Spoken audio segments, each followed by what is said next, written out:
Le titre d'un film ou d'un roman, c'est quand même important, hein, ça donne l'accroche. Et quand t'as un film qui s'appelle Ma vie de courgette, comment ne pas avoir envie de savoir de quoi ça parle? Et curieusement, ça ne parle pas de légumes. Mais alors pourquoi Ma vie de courgette? On va y revenir. Ma vie de courgette, c'est adapté d'un bouquin, L'autobiographie d'une courgette, à un titre tout aussi intéressant, hein, j'ai envie de dire, qui était écrit par Gilles Paris à la base, et adapté en film d'animation en stop motion, réalisé par Claude Barras, coécrit par Céline Sciamma, et c'est quand même quelque chose. Ça parle d'un petit bonhomme, sa mère vient de mourir, et donc il est placé en foyer. Voilà, j'ai résumé l'histoire. Le film est assez court, 1 heure et quelques minutes, mais faut en parler. Et avant même d'entrer dans les détails, on va d'abord s'attarder sur le début du film parce que, tu sais, on se dit souvent, ouais, les films un peu courts de 1 heure à peine, oh, c'est un peu rapide. C'est pas pour autant que c'est pas bien construit. On a très peu de dialogue au début du film. On a vraiment presque que des plans, quelques bruitages, deux, trois paroles, mais très peu. Et pourtant, l'intro, elle nous dit tout ce qu'on a besoin de savoir. C'est à ça que sert une intro. N'oubliez pas, hein, les premières minutes d'un film, on est censé savoir de quoi ça parle. Là, on a tout. Les premières images, on a hop un cerf-volant dans le ciel avec des dessins d'enfants sur un mur. Qu'est-ce que ça nous apprend? On va parler d'un enfant, un enfant qui visiblement a de l'imagination. Le cerf-volant dans le ciel, il y a aussi un espèce d'aspect de liberté. Un enfant qui a peut-être envie de voyager, qui a peut-être envie de s'enfuir entre guillemets par la fenêtre. Donc on a ces dessins, des dessins qui ont l'air très enfantins, un super-héros avec des poules, on va y revenir sur ce dessin ensuite, mais qui a l'air très mignon. Ensuite, bim, on voit l'enfant, et qu'est-ce qu'on voit? Ah, il joue avec des canettes de bière. Et là, deuxième chose, tu vois, l'enfant, il est très innocent, il dessine sur ses murs, il garde son innocence, mais il est dans un foyer qui est visiblement assez dysfonctionnel. On n'a pas besoin de dialogue. Et pour l'instant, on sait déjà que, ouais, d'accord, c'est pas la grosse ambiance à la maison. Le petit Icar, qui est surnommé Courgette, vit seul avec sa mère qui est alcoolique et son père est parti depuis longtemps. Est-ce qu'on nous le dit? Non, on nous le montre. Et ça, c'est une règle du cinéma. Et de n'importe quel bouquin, c'est pareil. Ne raconte pas, montre. On n'a pas des dialogues pour dire ah, maman, elle est toute seule parce que papa il est parti. Ah, mais moi, j'aime bien m'amuser. On n'a pas besoin de nous dire exactement ce qu'on le voit. Les dessins d'enfants sur les murs, innocence du personnage et âge du personnage. Les milliers de bouteilles de bière abandonnées, la mère est alcoolique. La photo de Marie avec le père qui a l'air déchiré. On comprend qu'il est parti, que la mère lui en veut. On n'a pas besoin de nous dire quoi que ce soit. Et la mère, est-ce qu'elle apparaît? Presque pas. On l'entend, on entend surtout la télé qu'elle regarde, on la voit sur un seul plan, c'est tout. Et là, ça nous donne autre chose. C'est une mère absente. C'est une mère qui va être absente. On se doute un peu hein, qu'elle est peut-être pas en état de s'occuper bien de son enfant, mais tu vois, on nous le dit pas, on nous dit pas, maman, elle est jamais là pour moi. On le voit. Enfin, on le voit parce qu'on le voit pas. Et ça, c'est une intro, bah, efficace. On sait déjà ce que ça va être. Voilà, un gamin dans un foyer pas terrible, mais qui est encore assez jeune et qui se rend pas forcément compte de tout. On a tout. Même le fait qu'il joue avec les canettes de bière. Je passe un moment sur le début, mais c'est vraiment pour vous montrer que c'est bien construit. Je dis pas que c'est le meilleur début de tous les films, mais c'est un bon début de film qui est bien construit. Et donc ce qui doit arriver finit par arriver. La mère a tellement plongé dans l'alcoolisme qu'elle a un cancer du foie et elle finit par mourir. Non, je rigole, c'est Courgette qui la tue. Accidentellement.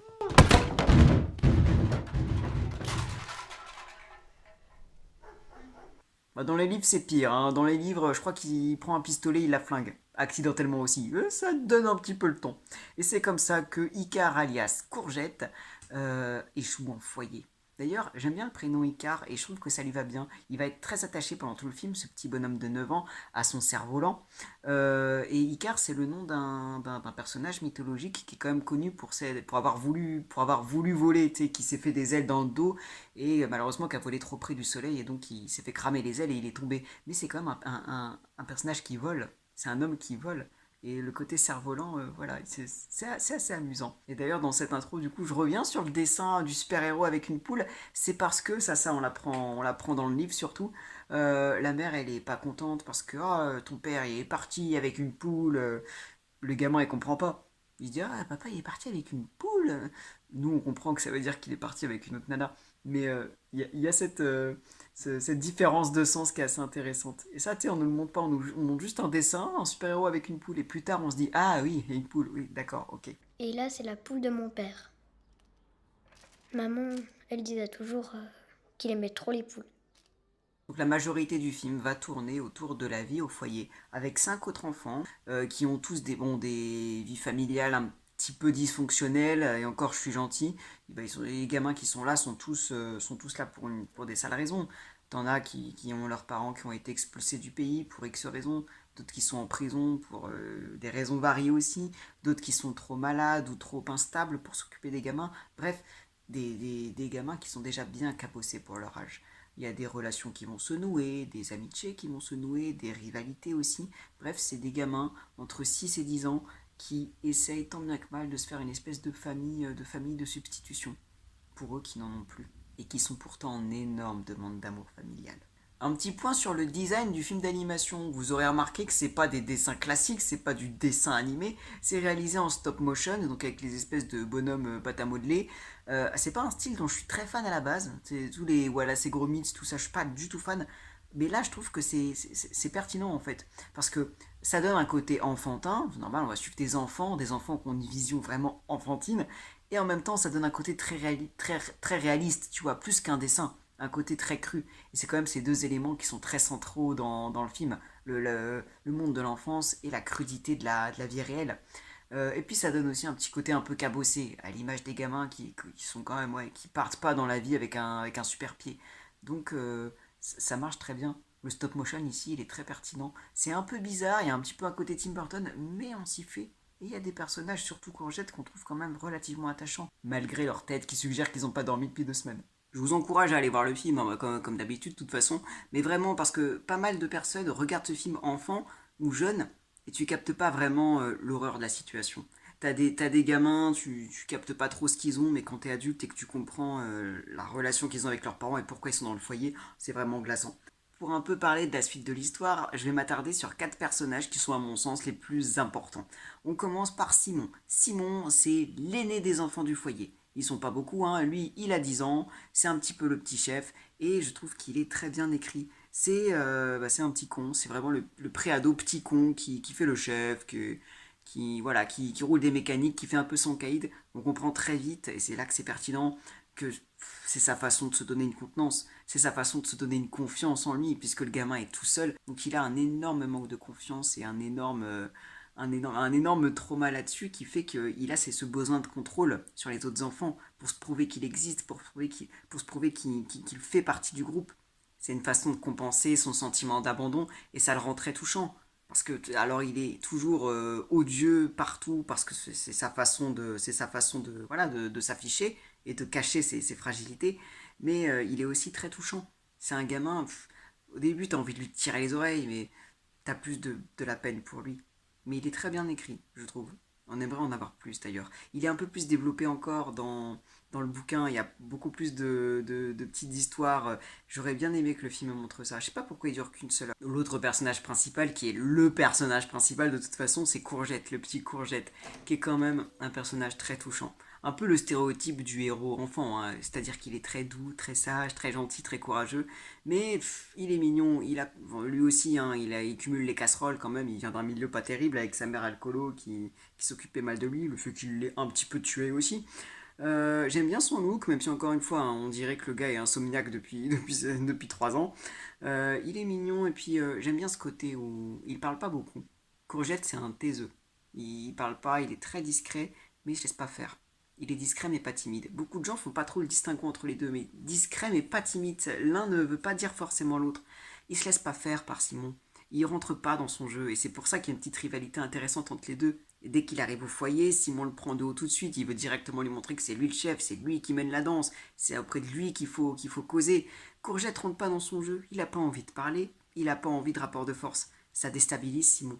Bah oui, parce que si t'es le seul à vouloir instituer un rapport de force et que les autres te suivent pas, ça ne marche pas. Le son à valider pour toute la vie de toute façon. Donc Courgette est très touchant. C'est un gamin, ouais, qui protège mine de rien ses histoires d'enfance. Il protège le souvenir de sa mère, même s'il se rend compte petit à petit que sa mère était une mauvaise mère et qu'il aurait eu une mauvaise vie probablement. Il est quand même, ouais, il est vachement touchant. Ben moi je crois que j'ai tué ma maman. Mais je voulais pas. J'ai pas fait exprès. À un moment aussi, un peu plus tard dans le film, qui montre parfaitement le côté ne raconte pas, montre, il retourne dans son ancien chez lui Il montre à ses copains les barres que faisait sa mère pour tracer la taille où il était, pour mesurer à quel point il grandissait. Et il dit que, que le dernier trait correspond au moment où son père est parti. Et tu vois, on comprend sans un mot qu'à partir de là, bah, il n'y a plus de traits, alors qu'il a beaucoup grandi. Sous-entendu qu'à partir de là, sa mère, elle s'occupait plus de lui. Et tu vois, ça, on nous le dit pas, on nous le montre. Et on comprend tout à fait. C'est pour ça, faut toujours montrer plutôt que raconter. Il aurait pu dire, ouais, et puis ensuite, ma maman, bah, elle s'occupait plus trop de moi. Et t'as pas besoin. T'as pas besoin de nous dire ça, on le voit. Et c'est beaucoup plus poignant comme ça. Bref, c'est un très beau personnage. Simplement, le seul problème que j'ai avec lui, pourquoi Courgette? Pourquoi Courgette? On nous dit juste dans le film que sa mère le surnommait comme ça, et du coup il est très attaché à ce surnom, il se dit non, pas Icar, moi c'est Courgette. Ok, mais alors pourquoi ta mère t'appelait comme ça? Il y en a beaucoup qui se disent, ah, peut-être que c'est montré dans le livre. Non, dans le livre c'est pareil, on n'a aucune information, ça me frustre. Alors je pense que c'est voulu, parce que quand t'es écrivain, tu n'oublies pas un truc aussi important, donc je pense que c'était voulu de pas donner d'explication, mais pitié, il faut une explication. Pourquoi Courgette? Tu peux pas faire un personnage qui s'appelle Courgette, c'est quand même particulier, tu vois. Tu peux pas ne pas donner d'explication. Pourquoi sa maman l'appelait Courgette? Que ça fasse, que ce soit aussi important pour qu'ils veulent toujours qu'on l'appelle comme ça. Je sais pas, tu peux trouver une explication. Peut-être que ça part d'un truc mauvais, tu sais, une dispute où il aimait pas les courgettes et du coup sa mère l'appelait comme ça pour l'embêter et en fait c'est resté. Ou peut-être au contraire, quand il était petit, il avait une peluche en forme de courgette et du coup ça, il y a eu un transfert là-dessus et que c'est resté. Mais putain, une explication.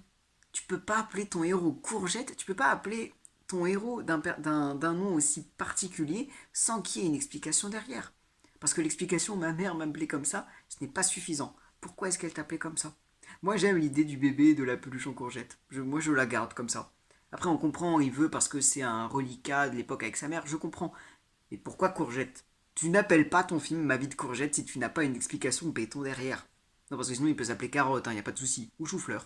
Mais bref, Courgette, il s'adapte quand même pas mal au foyer. Bah, c'est quand même pas mal d'être dans un environnement un peu sain, avec des enfants de son âge, avec des adultes, des éducateurs qui ne remplacent pas les parents, mais qui font de leur mieux pour le remplacer quand même.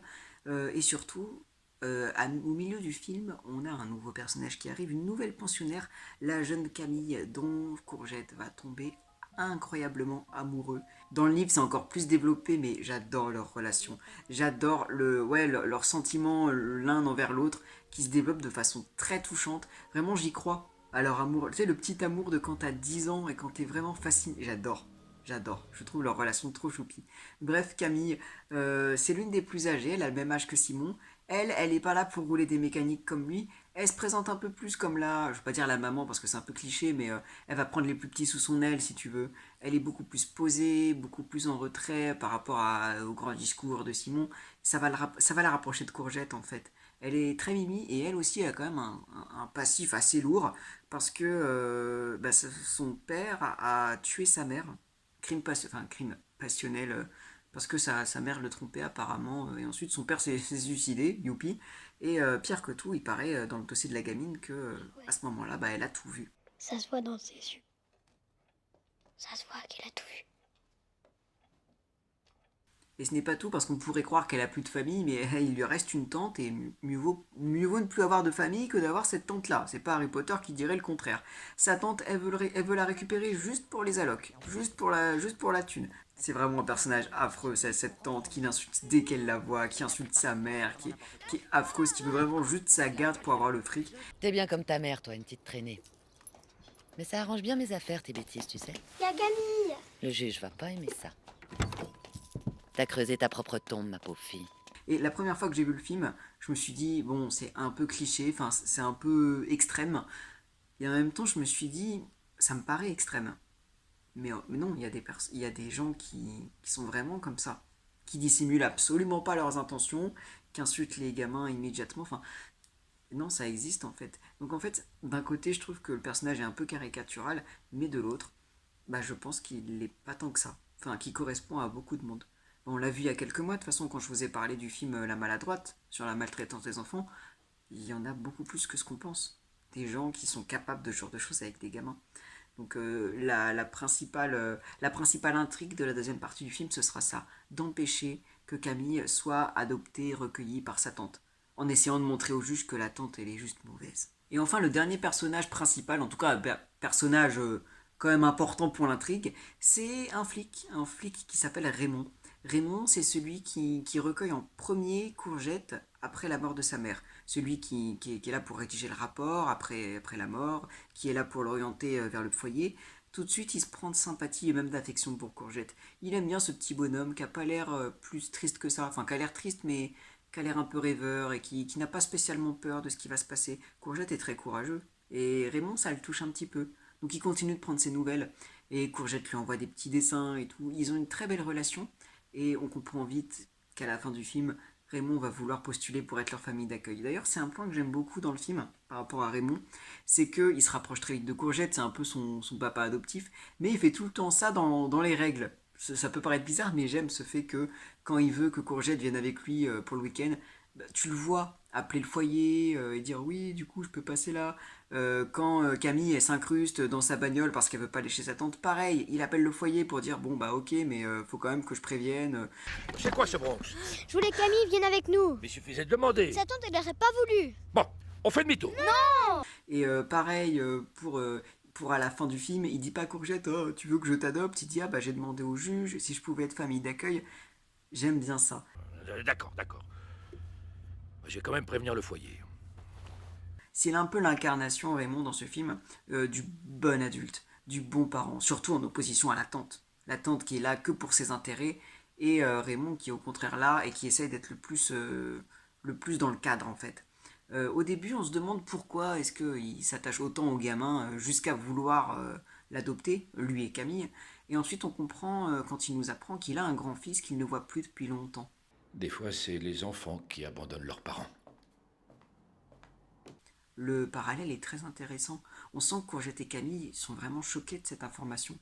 Pour eux qui ont perdu leur mère, qui sont orphelins, dont leur rêve le plus cher serait d'avoir une famille, ça paraît inconcevable qu'un enfant abandonne ses parents. Ils pensent même pas que c'est possible. Et c'est très intéressant. Le parallèle est intéressant, c'est même ce que dit Raymond après. On comprend que Raymond, bah, c'est aussi pour ça qu'il est particulièrement attaché à ces deux gamins. Je trouve que le parallèle est très intéressant. Et encore une fois, on n'en fait pas trop. On n'a pas besoin de détails. On n'a pas besoin de toute une information. On le sait, c'est tout. La fin est assez poignante parce que, bah évidemment, Camille et Courgette, comment tu veux qu'ils disent non à une adoption, surtout à leur âge, où c'est quand même rare. On a cette aigreur de la part de Simon, parce que t'imagines tes copains s'en vont, c'est un peu ta famille, et tes copains s'en vont, ils vont se faire adopter. T'as ce mélange d'envie, de jalousie, de rancœur, et en même temps de solidarité, où il est jaloux d'eux, mais il leur dit mais allez-y, restez pas ici, saisissez votre chance. C'est très touchant. À la fin du film, t'es triste. T'es triste, mais tu sais que les gamins, ils sont cabossés, ils ont déjà leur vie cabossée, ceux qui restent en foyer, et puis ils vont faire ce qu'ils peuvent pour aller mieux, pour essayer de s'en sortir, bon gré mal gré, tous ensemble, avec leurs éducateurs qui s'occupent quand même très bien d'eux. Et en fait, tu leur souhaites juste bonne chance. Tu leur souhaites du courage, tu souhaites tu souhaites qu'ils aillent mieux dans la vie, même s'ils ont pris un mauvais départ. Et la fin est très bien sublimée par la musique Le vent l'emportera de Noir Désir, mais interprétée par Sophie Hunger, qui est plutôt pas mal, du coup c'est pas Bertrand Cantat qui chante. Et en même temps, vu que l'un des personnages principaux a vu sa mère victime d'un féminicide, ça aurait peut-être gâché un peu la fête que la musique de fin soit chantée par un type qui a tué sa femme. Voilà. Mais bref, un très bon film, un film français, franco-roumain je crois, mais vraiment une pépite, vraiment à découvrir. Il est quand même magnifique et très bien construit. Très touchant, à voir quand on est jeune, mais surtout quand on est grand. Caresser la mitraille, cette plaie qui me tient